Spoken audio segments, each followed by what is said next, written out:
ИВЛ жана кычкылтек концентратору деген эмне? Дүйнөнүн ар бир бурчуна коронавирус илдети өтө тездик менен жеткен учур.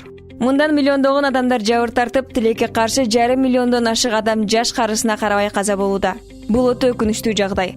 Дарыланып жаткан бейтаптардын абалы дагы ар кандай. Кээ бирлеринде жеңил өтсө, кай биринде өтө курч мүнөздө өтүүдө. Мындай жагдайда кошумча дем алдыруучу аппараттардын жардамына муктаждыктар көп жаралууда. ИВЛ аппараты деген эмне? Өпкөнү жасалма дем алдыруучу аппарат.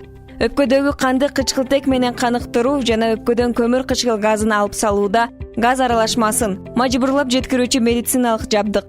Жасалма дем алдыруучу аппарат өпкө жетишерлик деңгээлде кычкылтек менен камсыз болбой калганда жана өпкөгө көмүр кычкыл газы топтолуп калган учурда керектелет. Мындай учурда ИВЛ аппараты дем алуу системанын функциясын аткарат. Бул аппаратка туташтырылган бейтаптар өз алдынча сүйлөп, тамак иче албайт. Өз багында бейтапты жасалма дем алдыруучу аппаратка туташтыруу аман калуу мүмкүнчүлүгүн жогорулатат.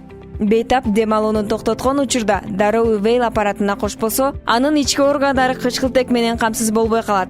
Мындан жүрөктүн согушу, кан берүү токтойт. Бир канча мүнөттө адамдын өлүмүнө алып келиши мүмкүн.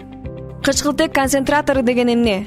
Кычкылтек концентратору бул дем алуу системинин жабыркоосу бар бейтаптар үчүн кычкылтек терапиясы жасалуучу аппарат. Мындай аппарат COVID-19 оорусунун өрчүгөн бейтаптар үчүн өтө зарыл. Кычкылтек терапиясы бейтапка кычкылтек атмосфералык абага караганда көбүрөөк концентрацияда берилет. Ал кысылган кычкылтекке альтернатива катары колдонулат. Кычкылтек концентратын ооруканада жана үй шартында дагы колдонууга болот. Анын жардамында өпкөнүн өнөкөт оорулары бар бейтаптарга узак убакытка кычкылтек терапиясы берилет. Кычкылтек концентратору адамдар өз алдынча дем ала алган учурда колдонулат. Бирок бул жетишсиз.